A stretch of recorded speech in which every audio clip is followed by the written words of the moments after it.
My elective was in cardiology. I'm now going to start my presentation. Um,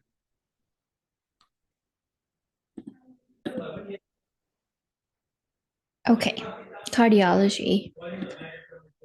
So starting with the subjective, date of visit is October 6, 2025. Patient is Jane Doe. Source and reliability, she's self-reliable.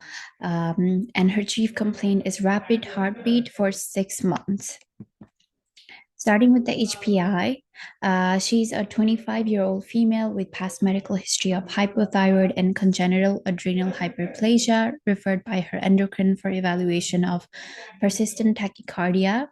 She reports first noticing episodes of rapid heartbeat about 6 months ago, which gradually began and were initially brief but became more frequent over time.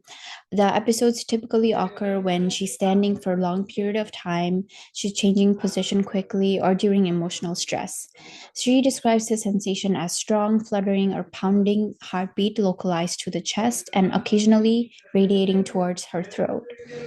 Each episode lasts about 5 to 10 minutes and is sometimes accompanied by dizziness, shortness of breath, and sense of warmth, but she denied any chest pain, any syncope, or diaphoresis. Her symptoms were aggravated by dehydration and exertion and were partially relieved by rest, increasing fluid intake, and use of compression stockings and salt tablets.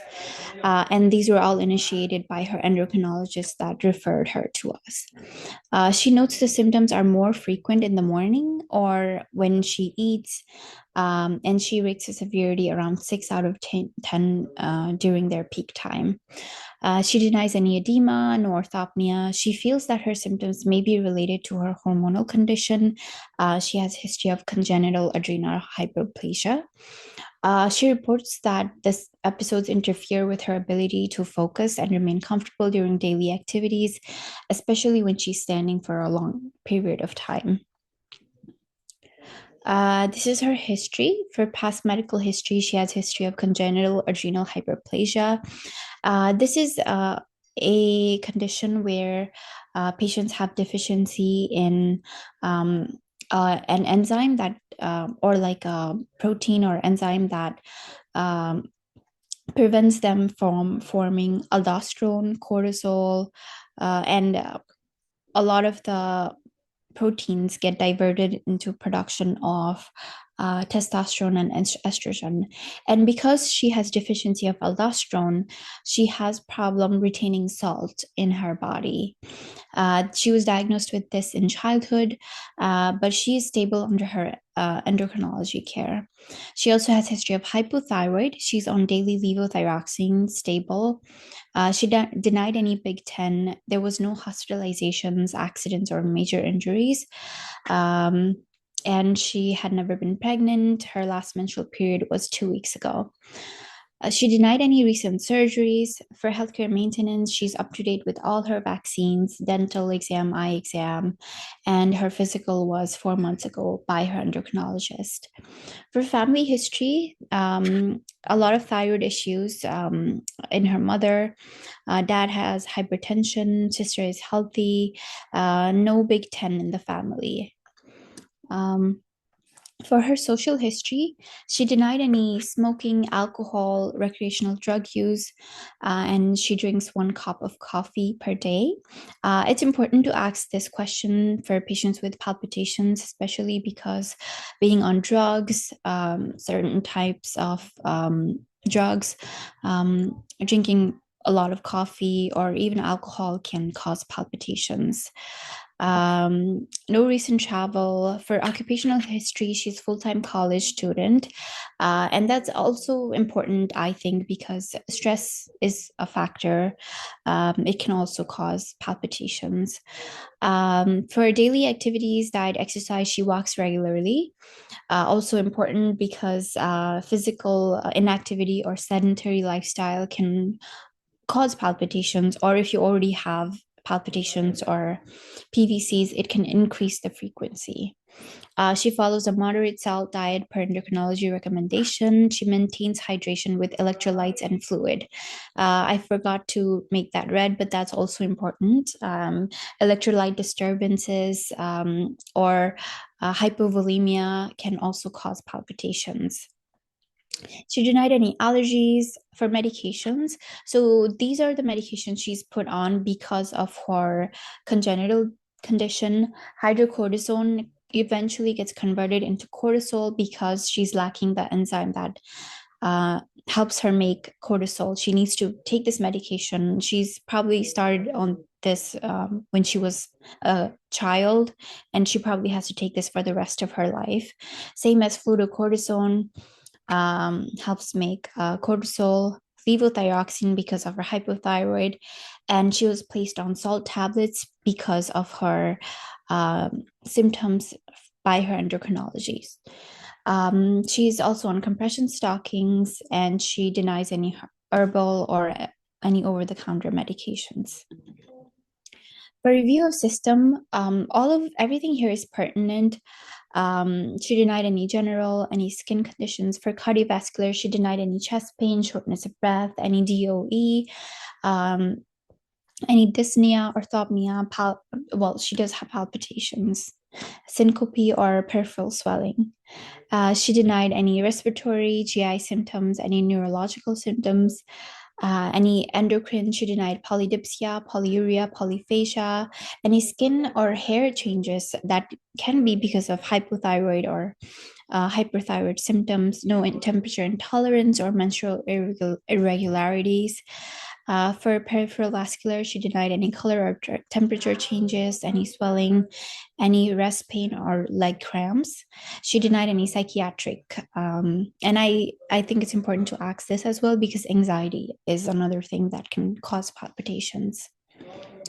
For her vital signs, we checked her height, weight, temperature, respiration, but something important for her is orthostatic vitals.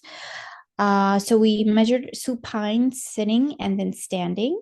For supine, her blood pressure was okay. Sitting, her blood pressure went down slightly. But when she was standing, her blood pressure went down quite a lot to 98 over 66, and her heart rate went from 78 to 121. So that's about 30 points increase. Pulse ox was okay. Physical exam for general, she was well groomed, no apparent distress. Skin was normal, lung was normal, cardiac, regular rate and rhythm, normal S1, S2, no murmurs, rubs, or gallops. PMI was non-displaced, no JVD or any bruit. For thyroid, it was midline, non-tender, no nodules or enlargement. That's important because sometimes if patients have nodules, and if nodules can be cold or hot, meaning it can be functional or non-functional. If they do have functional, it can cause a surge of thyroid hormones or like cause irregularities in thyroid hormones that can cause palpitations as well. Neuro exam was normal, neurovascular was normal, and psych again was normal, as a peripheral vascular normal as well.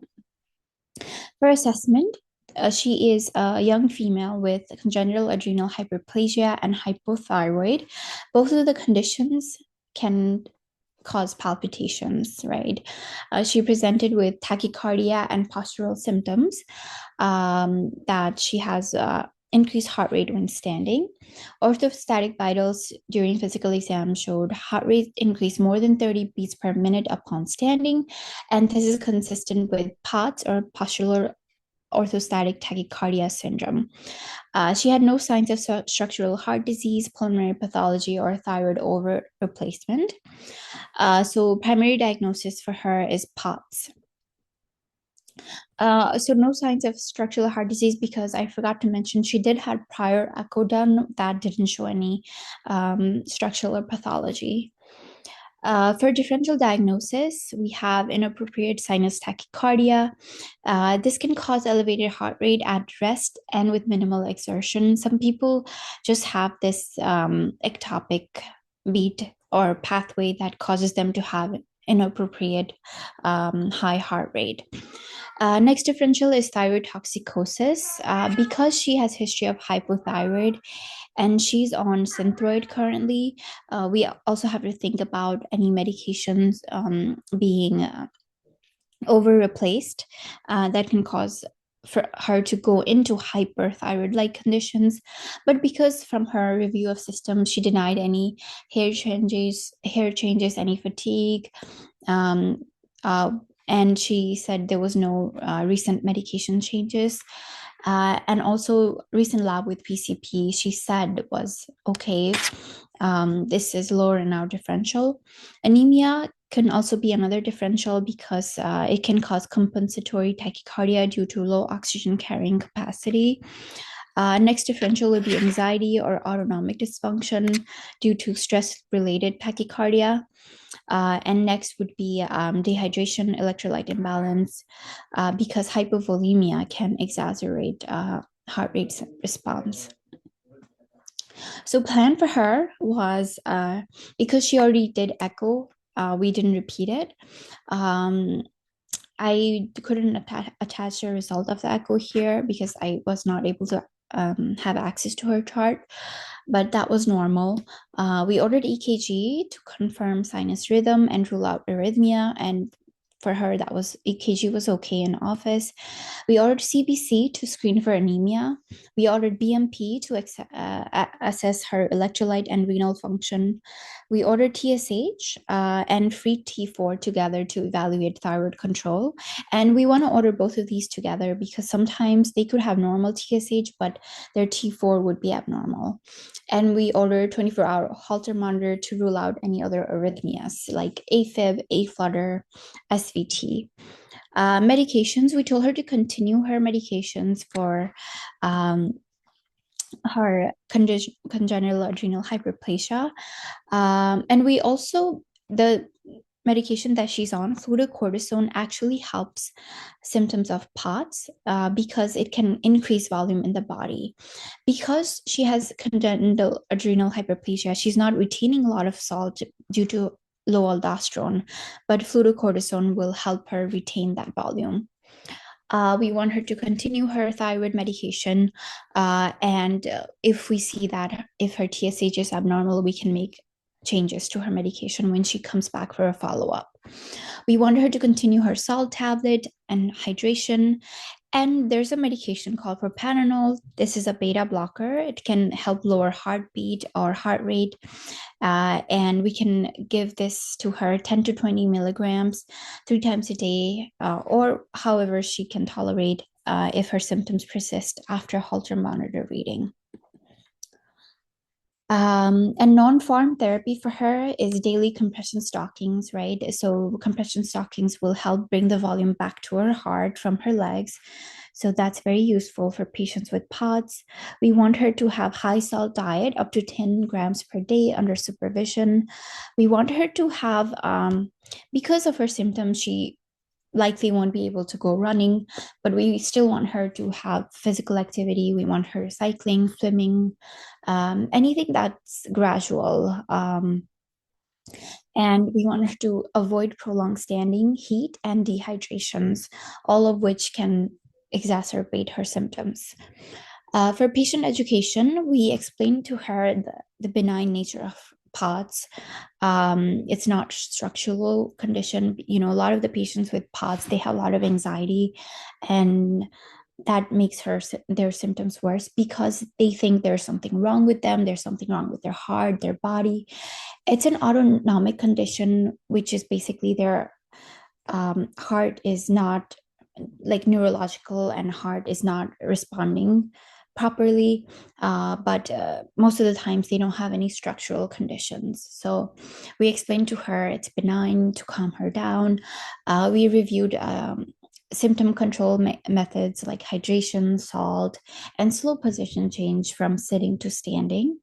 We discussed complications like fatigue and syncope and importance of maintaining volume, because if you are dehydrated, if you're not drinking a lot of water, some of these patients can pass out as well. And we told her the side effects of her medications that she's already on. And we reassured the normal cardiac finding in these patients. For follow-up, we told her to return in 4 to 6 weeks with vitals, labs, and symptom diary. We told her to keep logs of her blood pressure and heart rate at home. And we told her to just make a log of when she feels the symptoms. Like, what is she doing around that time? That helps us. Like, is it after eating that is when she feels her symptoms most? That would help us think about other causes like GI. And we told her to go to the ER if she has chest pain, palpitations more than 30 minutes, or syncope. And for referrals, we made autonomic clinic referral for tilt table testing. Most of the times, this is not required for patients with PODS, but it does help confirm the diagnosis. And we told her to continue following with her endocrinology for thyroid and congenital adrenal hyperplasia management. Now let me stop share. And that's the end of my presentation. Thank you.